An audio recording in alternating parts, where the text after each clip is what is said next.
8:08 de la mañana. Estamos de vuelta aquí en No Hay Derecho. Lo anuncié antes de irme a la pausa. Está ya conmigo aquí en los estudios César Villanueva. Él es congresista electo por San Martín. Él fue electo con la agrupación Alianza para el Progreso, que tiene una bancada en el Parlamento. Además es interesante porque tiene una bancada sin haber culminado el proceso electoral, su candidato a la presidencia de la República, pero además tiene una experiencia vinculada a las regiones. Ha sido presidente de la región San Martín, ha sido presidente de la Asamblea de Gobiernos Regionales también. Tiene una vocación de centralista muy importante, que ojalá, digamos, sea parte del debate en el próximo Congreso y ojalá que conduzca algunas reformas o ajustes al proceso de descentralización. Y ha tenido una experiencia también corta en el ámbito de la presidencia del Consejo de Ministros, cuando fue convocado por Ollanta Humala, y ya muy poco tiempo después lamentablemente tuvo que salir por consideraciones que ya hemos explicado cada veces. Señor César, bienvenido, gusto saludarlo, buenos días. Gracias, muy buenos días. Gracias por haber venido esta mañana. Bueno, a ver, comencemos un poco hablando. Podemos conversar con usted varios temas, pero quisiera comenzar con uno que ha sido siempre una parte de su agenda y su preocupación, que es el tema de la descentralización. Ve, digamos, con particular interés que hoy por lo menos en el inicio del gobierno, en las previas al inicio del gobierno, se estén estableciendo vínculos con las regiones. Pedro Pablo Kuczynski ya viajaba al Cusco, se reunió con los alcaldes. Hay un discurso de que usted no está tan de acuerdo con el ministerio que van a crear, pero expresa una voluntad, ¿no es cierto?, de diálogo con las regiones. Se ha dicho que van a de todas maneras proponer el ministerio, se ha dicho que se va a descentralizar todas las instancias, aquellas que tienen que ver con hacer que los procedimientos y los proyectos sean un poco más eficientes y viables en su tramitación, pero también en su ejecución. Es decir, ¿cree que ese puede ser un sello interesante de este gobierno? ¿Advierte que eso va a ser así o no necesariamente? Yo pienso que sí. Pienso que las primeras señas que ha dado Pedro Pablo Kuczynski en este acercamiento con las regiones es positiva. Es una medida que da esperanzas de que se puede retomar el tema de la descentralización y la regionalización. Hay una voluntad allí, y si hay eso, entonces se puede discutir un poco más el tema del Ministerio de Apoyo a los Gobiernos Regionales o cuál tipo de organismo es lo que conviene para las regiones y el futuro del país. Entonces, sin embargo, a esta primera pregunta, sí, hay señas muy positivas, y yo creo que es el buen momento en que se puede dar el salto sobre lo que yo considero que es la reforma más importante del país, que es la descentralización y la regionalización. Ahora, pero digamos, más allá de la forma que vaya tomando, asunto de forma, en el fondo, desde su punto de vista, que además tiene a la base experiencia en el manejo de un gobierno regional y del conocimiento del tema de la descentralización, ¿cuáles serían, digamos, las 2 o 3 líneas centrales que deberían componer esa expresión política ya en hechos concretos? ¿Hacia dónde ir? ¿Cuáles serían? Bueno, uno es destrabar lo más rápido posible los presupuestos ya aprobados en los proyectos que tienen que ver en las circunscripciones regionales, y eso implica que tiene que trabajarse a partir del MEF, del Ministerio de Economía y Finanzas. Ahí está el nudo. Y pienso positivamente porque sé de buena fuente que Torne ha recibido el encargo del nuevo presidente de agilizar un poco los trámites en relación a los proyectos de inversión, y además tratar de ver qué proyectos de inversión están listos como para empezar a trasladar este financiamiento, con la prioridad que naturalmente, y en la cual compartimos sin duda alguna, le ha dado énfasis Pedro Pablo, que es el agua y saneamiento, lo que no implica el resto de proyectos de inversión. Entonces allí hay una muy buena seña de decisión política, y operativamente también. A eso habrá que ayudarles a las regiones en destrabar estos problemas que siempre hay para el proceso de las licitaciones. Porque ¿cómo se expresan esos problemas? Los problemas se expresan cuando se ha asignado un presupuesto, pero no se sabe exactamente cuándo se va a dar, cómo se va a dar, y por lo tanto no se pueden armar los procesos internos de las comisiones que tienen que ver con este proceso de licitación, y pasa el tiempo muy rápido y ya no puedes tener el tiempo de acuerdo a la planificación presupuestal que tú haces para el año, claro, ¿no es cierto? Entonces ahí siempre hay un nudo, y yo creo que eso es posible resolverlo si hay una voluntad política muy rápidamente, ¿no? Ahora, esto debería, señor César Villanueva, acomodarse en dos tiempos, o digamos, podrían darse en paralelo, pero pensado como con dos objetivos muy claramente identificados, ¿no? O planteados. Uno que es los casos más de al corto plazo, en el sentido de hacerlo rápidamente para reactivar la economía y para tener una relación mucho más vital con las regiones y el Ejecutivo, pero a la par, digamos, pensar en el mediano y largo plazo también de sentar bases para que eso no vuelva a ocurrir los años que se vienen, porque digamos, el gobierno se va a dedicar todos los años a ir como destrabando proyecto por proyecto, pensando en que esa salida más coyuntural es la que va a rápidamente mover la economía, va a estar sometido a una dinámica más bien de administración y control de daños. El asunto es que tiene que plantearse ya una reforma. Mi pregunta ahí, por ejemplo, un reclamo que está en los 40 que han planteado las regiones o los gobiernos locales, descentralización fiscal. Los gobiernos dicen, oye, mira, no puede ser que el negocio se haga acá, pero se pague en Lima. O sea, necesitamos nosotros administrar esos fondos. Es decir, necesitan esa herramienta. ¿Cree que no es el momento? ¿Hay que hacerlo después? ¿Hay que hacerlo a la par? ¿Cuál es su punto? No, es el buen momento para empezar. Con eso, nosotros, claro, cuando yo fui presidente de la Asamblea, en las dos oportunidades que fui presidente de la Asamblea, trabajamos el proyecto de descentralización fiscal. Y tenemos, y se ha tenido una fuerte oposición a partir del MEF, que no quiere, obviamente, perder el control, ¿no?, del manejo fiscal total del país. Entonces, hay una propuesta, hay un proyecto, no partiríamos de cero, ¿no? Es cuestión de afinar con el Ministerio de Economía y Finanzas una opción, si es que efectivamente hay la intención de ir más allá de una articulación coyuntural como se está teniendo en estos momentos. Por eso es que tu pregunta es muy importante cuando tú ves el mediano y el largo plazo. Por esa razón es que, yo no estoy muy convencido de la necesidad de un ministerio de apoyo a las regiones, de esa manera, ¿no es cierto? Si eso significara introducir otros elementos como la planificación, por ejemplo, entonces sí estaría de acuerdo, ¿no es cierto? Pero esa planificación tiene que ir articulado a una visión económica de país, ¿no? Que es entonces tendríamos que integrar a una institucionalidad como este ministerio o uno nuevo. Yo preferiría una visión de armar un ministerio de planificación y desarrollo regional, porque allí va lo que tú te preguntas. Claro. De acá, del corto plazo, de la coyuntura, ¿qué pasa para adelante? Yo lo que creo es que tenemos que ayudar a las regiones a mirar el enorme potencial que tienen. Claro. Y eso lo podemos hacer a través de dos organismos que necesitan que las regiones necesitan, ¿no? Para fortalecerse mucho más. Uno es modificar la estructura del Ministerio de Economía y Finanzas, pasar el Viceministerio de Economía a este organismo regional o ministerio regional o de planificación, y también CEPLAN.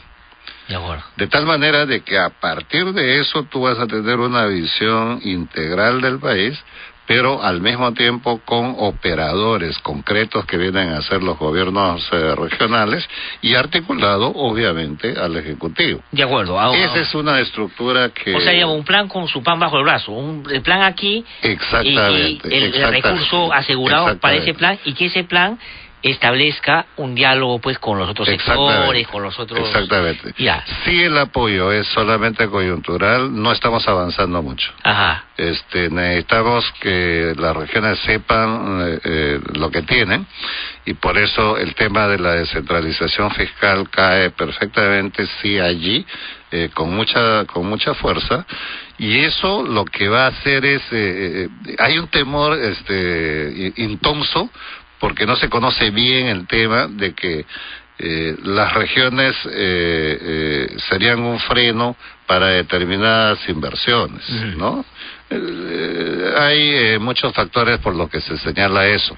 Sin embargo, si nosotros abrimos un manejo mucho más organizado, planificado, más predecible, ¿no? y con descentralización fiscal, las regiones van a estar más bien dispuestas a generar más inversiones en su país, en su región, para tener mejores condiciones de ingresos fiscales que les permita desarrollar más. No, eso es lo que tiene que no hay nada mejor, César Villanueva, para los países que se proyectan en mediano y largo plazo, que hacer su propio crecimiento sostenible pero predecible. Es decir, cuando tú ordenas eso se llama planificación. Exactamente. Si tú dices San Martín, ¿no es cierto? En San Martín, digamos, hay un ámbito en el que vamos a dedicar al tema forestal, al tema de la exportación, al tema de la minería, en fin, ordenas.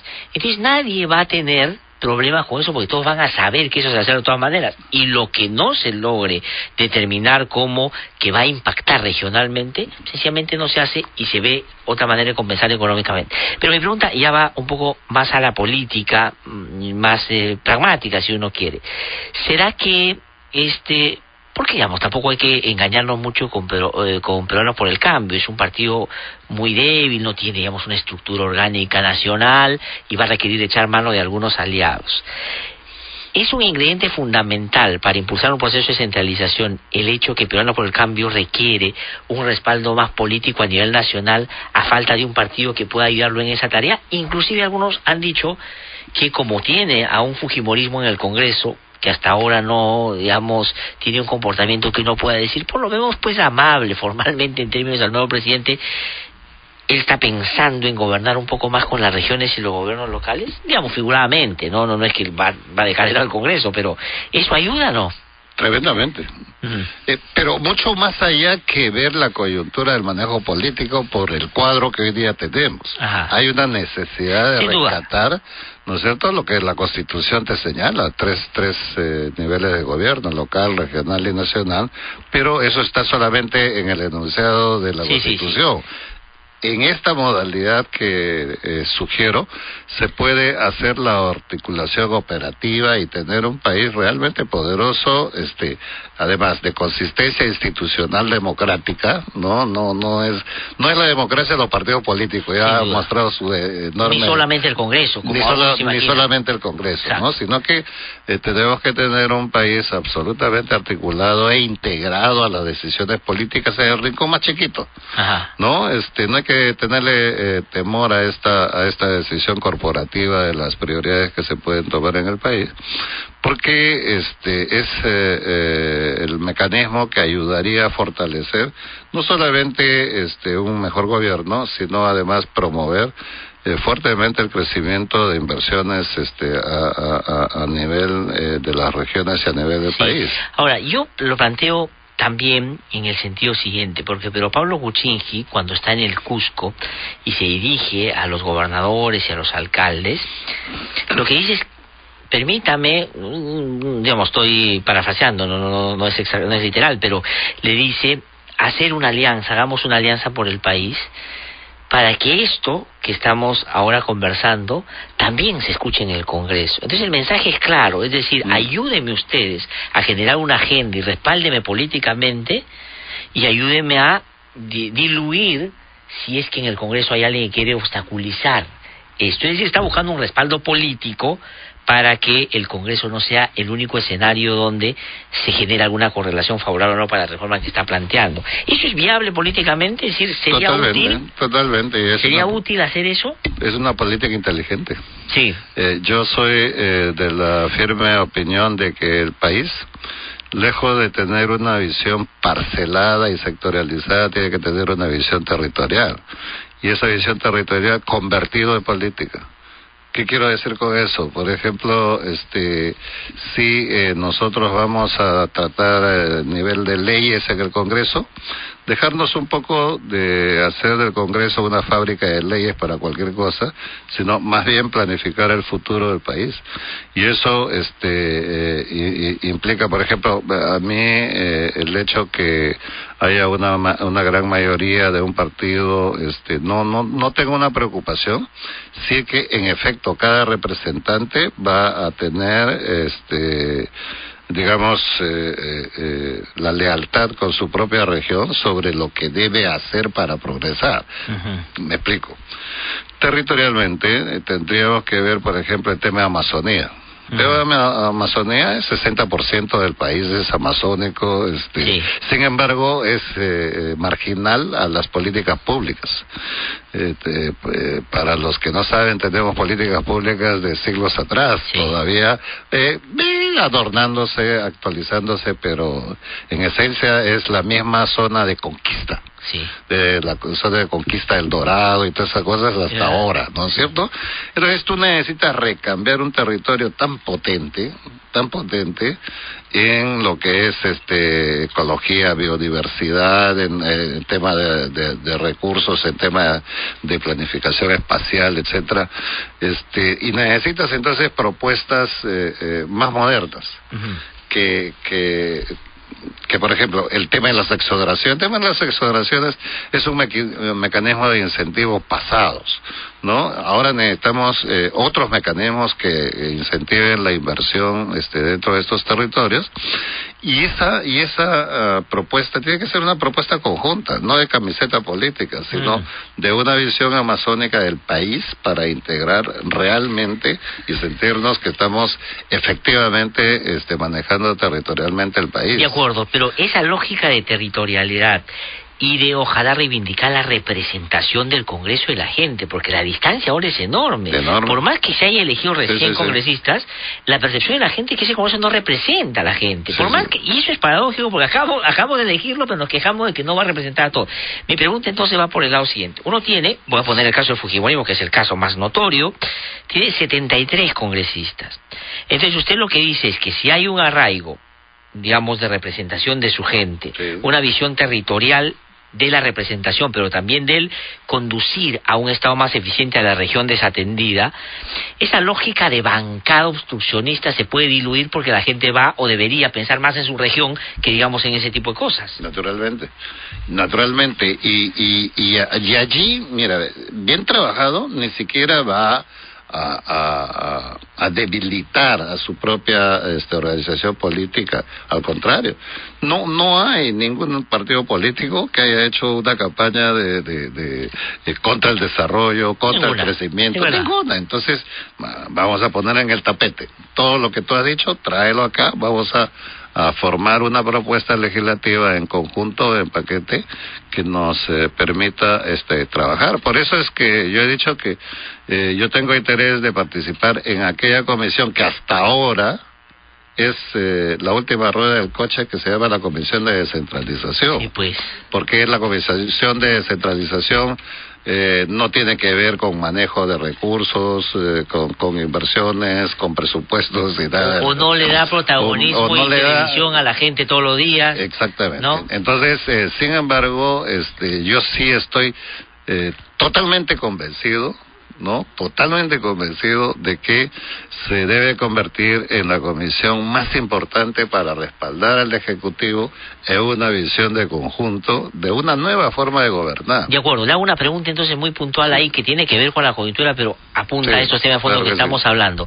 ¿Alianza por el Progreso le interesaría presidir la Comisión de Descentralización? Sin duda alguna. Y tener a un César Villanueva, por ejemplo, presidiendo ahí para que sintonice con este proceso?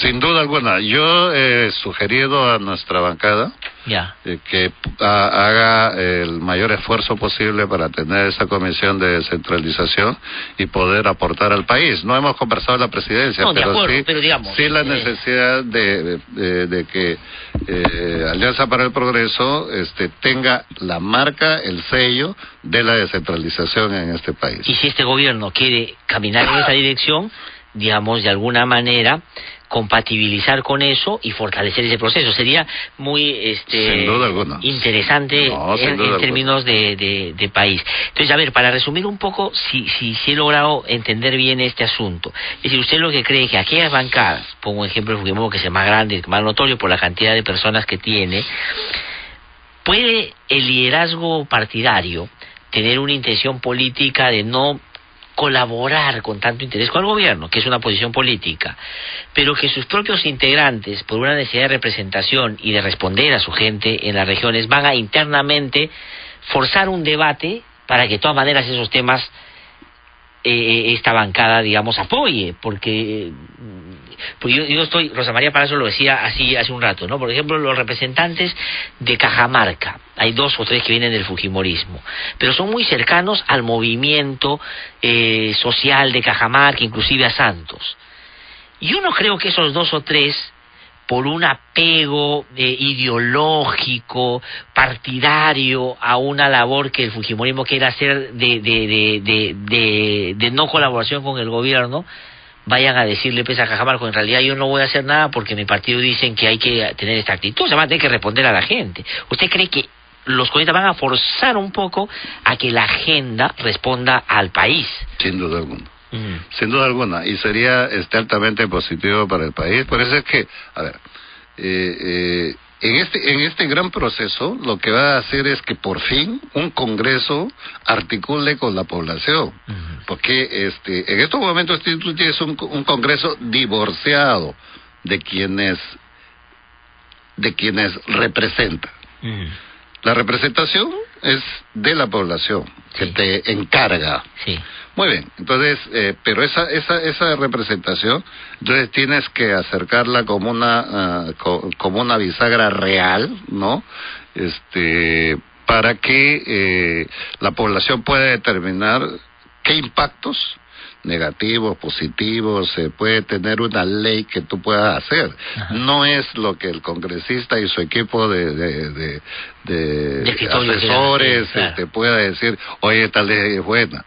Entonces necesitamos que la población participe sobre estos procesos y es el proceso de consultas. Ajá. Entonces todo está listo. Mira, tú tienes una semana de representación en la población a que tú puedes ir y empezar a consultar. Por lo menos yo estoy haciéndolo. Claro. ¿No es cierto? Entonces hay entre toda la población un interés así genuino, realmente, de participar en los esquemas de propuesta de desarrollo. Yo veo increíblemente cómo la población te alcanza sus sugerencias sobre el tema.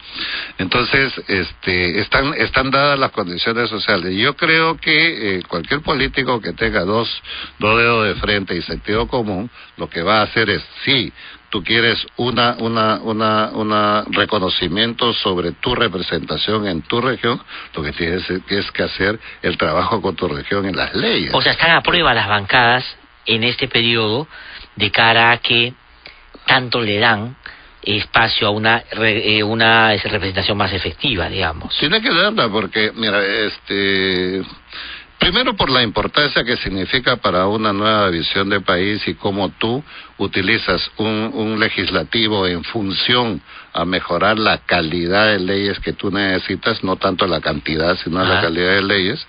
En segundo lugar, tú necesitas que la democracia se mantenga fortalecida, o por lo menos se fortalezca cada día más. Todavía es muy frágil nuestra democracia, pero la democracia no es la construcción de palabras y de discursos, la democracia es la construcción de la institucionalidad regional del país. Entonces, estos elementos tan sencillos como lo estoy planteando, no son del otro mundo, sino es una política de sentido común. De tal manera de que ponía el ejemplo de que, mira, tan potente. Si tú vas a utilizar una nueva visión de la descentralización, donde sales del departamentalismo para ir más bien a una visión macro regional y después nacional, tú si vas a unir en lo que es mi pasión, por ejemplo, el Amazonas, el Atlántico con el Pacífico, pasando por Loreto, San Martín, hasta llegar a Piura, Tumbes, 8 regiones potentes. Claro. ¿No es cierto? Entonces, allí tú puedes atraer el tema de la inversión con una decisión conjunta. Y entonces la población va a decir, esto sí sirve. Claro, pero el asunto está si es que el Ejecutivo tiene y la vocación le alcanza para entender que ese proceso, haciéndose bien, va a significar de todas maneras delegar poder, que es lo que a veces los gobiernos y los ejecutivos no han querido, porque más bien han mantenido una ligación para centralizar algunas decisiones. Entonces aquí se trasladaría. Por eso es que hay que pensar esto al mediano y largo plazo también. Es decir, un proyecto de esa naturaleza no es pues para hacerlo en estos 5 años, es para desarrollar una por supuesto lógica. Que no. Pero tú tienes que empezar, y hoy día hay las condiciones. Mira, está de vicepresidente Martín Vizcarra, que tiene una experiencia obviamente regional, y tiene que tener una mirada regional en esa dirección, y estoy seguro que va a ayudar a construir estas grandes columnas de la visión de la nueva de la nueva etapa de la descentralización en este país, contrario a perdernos en los temas administrativos, de las competencias. Vaya la cosa. Por lo menos para eso entrado. Entonces, yo no sé. Y de hecho, dicen que podría ser, si es que se aprueba el primer ministro de apoyo a las regiones, o dicen que el Ministerio de Transporte y Comunicaciones. Pero, claro, si la voluntad del gobierno se mantiene en esa dirección, yo creo que estos son 5 años claves para un proceso de centralización que efectivamente es la reforma más importante que creo que... Te pongo otro ejemplo, Glancer, porque ese es un tema tan importante para mí. El tema del BRAE. El tema del BRAE ahora con estas denuncias... Sí, ahora por Dios, o sea... antes de entrar al BRAE, le pregunto eso, ¿le parece a usted...?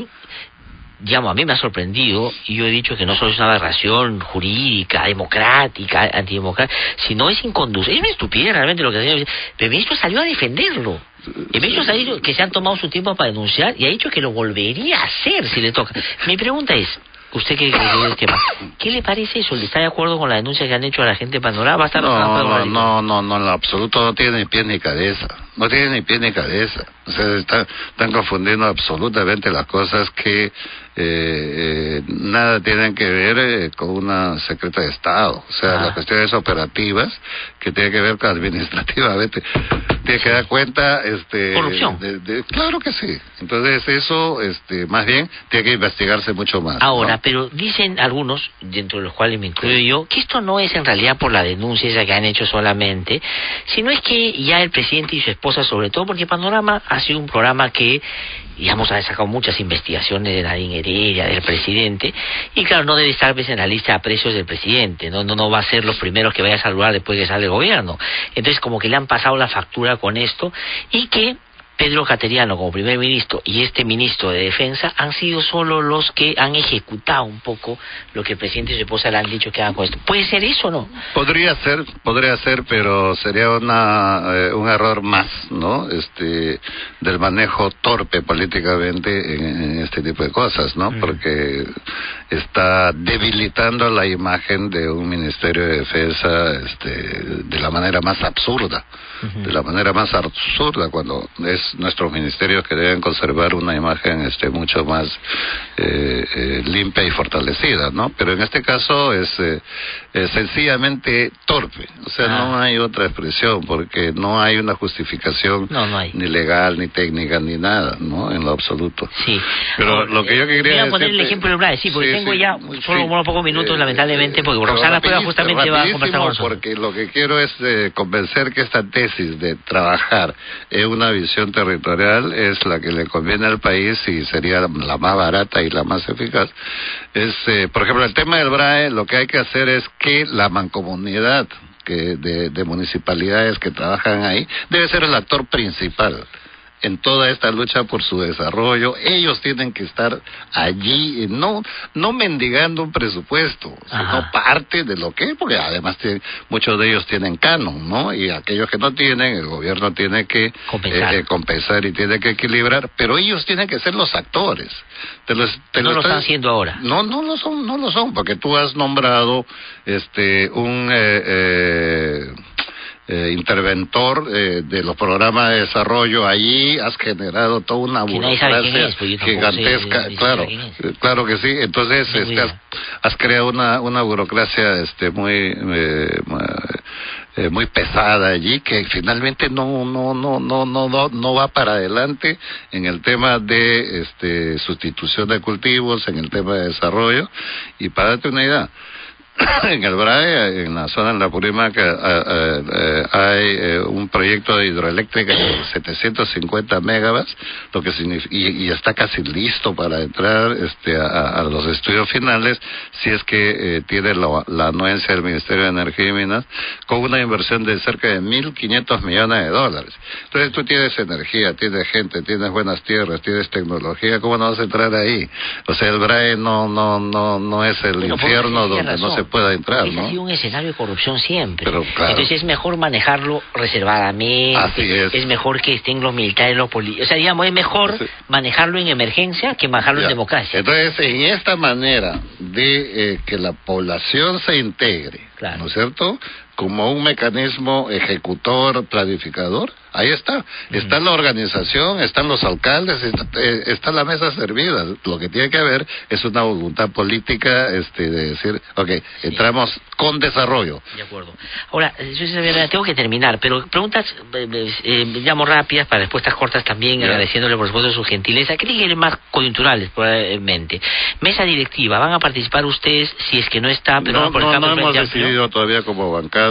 ¿Pero su opinión cuál es? ¿Que debería estar? Nuestra opinión es que debería ser una mesa directiva integrada por todos, sin discriminación a nadie. Sin discriminación. ¿Hay algún acercamiento de la Alianza para el Progreso con Peruanos por el Cambio y Pedro Pablo Kuczynski para no solo colaborar en el Congreso, que podría ser a través de la Comisión de Elecciones si el proceso se mantiene o se profundiza como está anunciándose, sino de colaboración en el Ejecutivo directa, ¿no? Hay acercamientos sobre opiniones, pero todavía es un acercamiento que estamos esperando que ellos definan las grandes líneas que quieren trabajar, sobre los cuales nosotros... Pero podría entonces Alianza Progreso participar en el Ejecutivo si es que hay un pedido concreto de ellos para hacerlo, ¿o no? No se ha conversado sobre eso, pero hay una disposición propositiva de Alianza para el Progreso. Lo digo porque, digamos, usted ha estado voceado un poco también para ser convocado para el Ejecutivo. No sé, han habido conversaciones, creo que no directas sobre eso, ¿no? No ha habido ninguna conversación sobre ese tema. Ya, pero ha visto su nombre ahí circulando en alguna... Bueno, son las especulaciones propias de un proceso de esta naturaleza. Pero también se ha hablado, por ejemplo, de Marisol Espinosa. Sin duda. Se ha hablado de Lucho Iberico, ¿no es cierto? Esos son los tres. Ahora, pero mi pregunta es, si es que, digamos, hay acercamientos para un nivel de colaboración a ese nivel, ¿ustedes no descartarían la posibilidad de participar, a ese nivel, digo, de participar en el Ejecutivo? No se está descartando nada. Ya, de acuerdo. Y la otra cosa es, ya para terminar, usted que tuvo un paso corto, digamos, lamentablemente corto, porque creo que hubiera podido hacer un buen papel si se quedaba más tiempo en este gobierno. Como está terminando el gobierno, no solo en general, digo, en términos abstractos, sino el presidente y su esposa con los cuestionamientos judiciales, no pueden salir del país. El presidente ya dijo, seguro que yo cuando termine se la van a agarrar conmigo. Sí, se la van a agarrar con él, definitivamente. O sea, digamos, no es que eso no va a ser ahí. ¿Se parece a usted que se está exagerando con ellos? ¿Es una consecuencia lógica de cómo han actuado? ¿Está usted preocupado porque realmente es muy atendible lo que se está imputando? A mí, en principio, me apena la situación de ambos, ¿no? Son personas a las que yo he considerado y considero, ¿no? Estos problemas que ellos tienen ha sido fruto de la inmadurez política que se ha desarrollado en el manejo del gobierno, y yo espero que puedan salir bien, ¿no? No guardo yo ningún tipo de rencor o cosas así, pero... Ahora, pero ¿quiere que salgan bien o cree que lo van a hacer, porque digamos ahí el verbo digamos tiene consecuencias distintas, porque querer es una aspiración de que ojalá sea así, pero creer por todos los elementos que hay, digamos, tiene una consecuencia distinta. No, yo sí quisiera que salga bien, sí, pues, sin duda. Yo también me parece que, o sea, yo creo que hay muchas cosas, pero también pues hay... Es la imagen de un país, sí. ¿No? No es cualquier persona, y yo creo que sabrán presentar las cosas como deben ser, ¿no? Muy bien. Señor César Villanueva, muchísimas gracias. Gracias por haber venido a conversar con nosotros. Vamos a tener ya seguramente como congresista la posibilidad de manera más permanente seguir conversando sobre cómo avanzan estas cosas. Muchísimas gracias. Que le vaya muy bien. Ha sido César Villanueva entonces que ha conversado con nosotros.